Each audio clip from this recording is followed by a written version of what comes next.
Hi, this is Alex Fernandez with Bud and Doug Walters Auto Sales, and today I'll be doing a demonstration video of some of the features inside this 2017 Chevy Equinox. We'll start by covering the screen and the buttons down below that also control some of the functions there. We'll move down to the climate control and menu buttons just beneath it, and then we'll work our way over to the steering wheel and the stalks behind it, and lastly we'll wrap up by talking about things on the door and just up above us here. Coming back to the screen, the page we're looking at right now is the home screen. We're able to access that by pushing this physical button here or by pressing home up in the top left corner of the screen as well.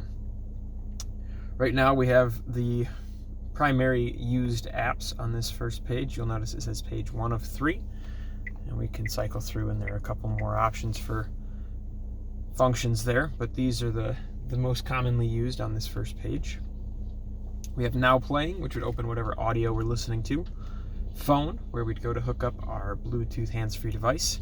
AM, FM, and satellite radio, as well as Tone for the sound settings and Config to open the settings for the screen.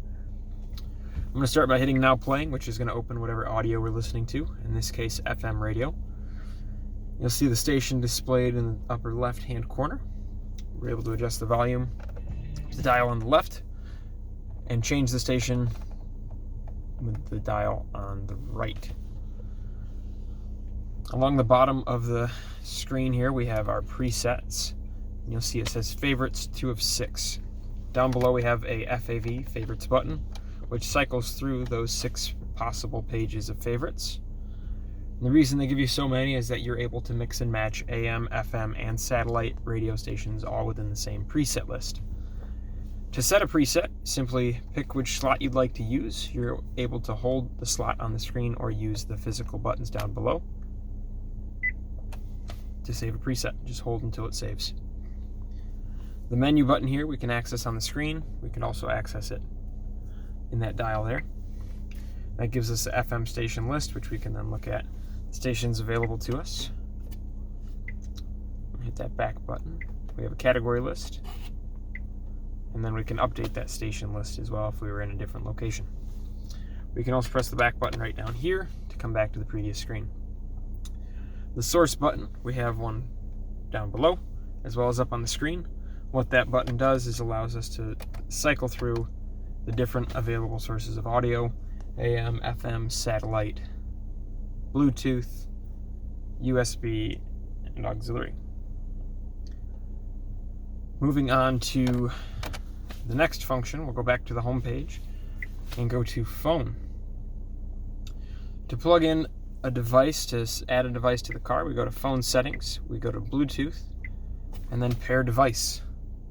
From there, you'll open the Bluetooth settings on your phone and begin the pairing process there to add the vehicle.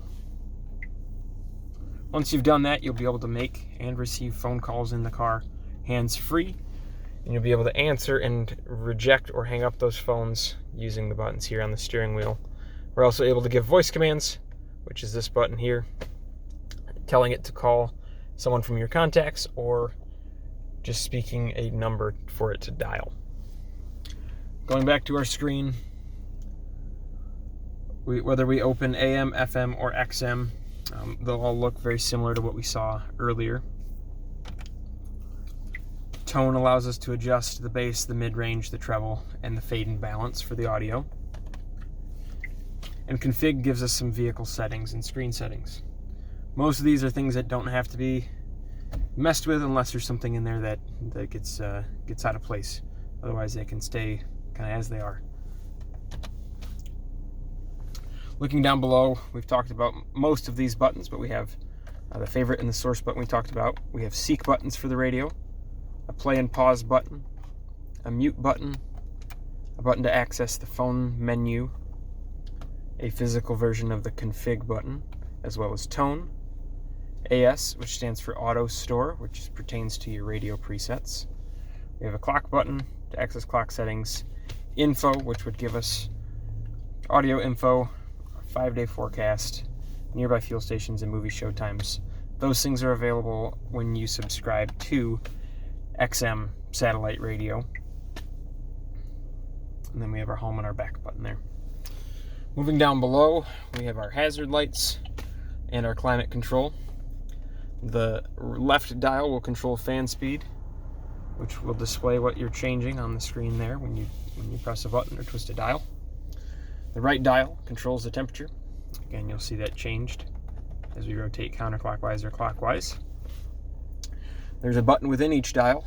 The fan speed dial has the power button for the climate control, and the temperature dial has the air conditioning. In between that, we have some buttons. We have auto mode, which allows you to set a temperature and the car will take care of the rest. We have the heated seats for the driver and for the passenger. And there are 3 settings for those. These 2 buttons here allow us to adjust where the air is being sent to, which set of vents it's coming out of. To the right of that, we have our front defroster and our rear defroster. And just beneath that, we have 4 buttons: menu, an up and a down arrow, and a set clear button. These buttons actually pertain to the screen in between your gauges here. By pressing the up and down arrow, we're able to cycle through trip information, fuel economy, how far you can drive with the amount of gas that you have in the car, which they call fuel range. You're able to reset any one of these trip values or average fuel economies by holding the set and clear button there. Hold that down and that resets those. Pressing the menu button takes us over to the options tab, which has our fuel life, our oil life as a percentage, tire pressures for all 4 tires, and whether we want to use US or metric units. Pushing that menu button, we'll go back. We can show the digital speed readout here. Looking at the steering wheel, we have volume control for our audio, as well as the ability to cycle through our presets by clicking the scroll wheel up or down, and changing the source by pressing straight down on it. We talked about the hands-free buttons here. Top one to answer, bottom one to hang up or decline a call. We can also use that top button as our voice command to be able to place a call, and that bottom button also functions as a mute button. Looking at our windshield wipers, this stock here controls them. Clicking down once will give us a single swipe on the windshield. Clicking up once will give us the intermittent setting, which we can then adjust here. Next click will be low speed, and lastly we have high speed. Our rear wiper is right on the end of the stock here. We see you have 3 positions: on, intermittent, off. If we click to the top is the on position, to the bottom is intermittent, and flush is the off position. To do the sprays for the windshield, pull the whole stock towards you for the front spray and push the whole stock away from you for the rear spray. Looking at the left side of the steering wheel, we have the cruise control. We have our on-off switch here. We'll see an icon to show up in the tachometer there when it's on. Once we're up to speed, pull down to set your speed. Once your speed has been set, you can click up to the plus sign to accelerate, click down to the minus sign to decelerate, press cancel if need be, and then you could resume by clicking straight up there as well. Looking at the stock on the left side, we have our headlights switch. The headlights are automatic. You'll see automatic light controls come on. We can turn them on manually if you'd like to, but otherwise they'll stay on. They'll come on when it's dark enough out and shut off during the day, and you'll have running lights. The stock also has our brights, push to turn on, pull to flash, and our blinkers. Looking down below here, we have a little dial which is used to adjust the brightness of the backlighting of our gauges and our screen when the headlights are on. Looking at the door here, we have our door locks, our window switches, window locks, and our mirror adjustments just here. Looking up above, we have buttons for our dome lights, and we have this rocker switch here, which we can tell the car then to turn the dome lights on when the door is opened, and they'll shut off once the door has been closed. On the rear view mirror here, we have some OnStar buttons. OnStar is a subscription-based service offered by GM, which offers things like roadside assistance, stolen vehicle recovery, turn-by-turn navigation, etc.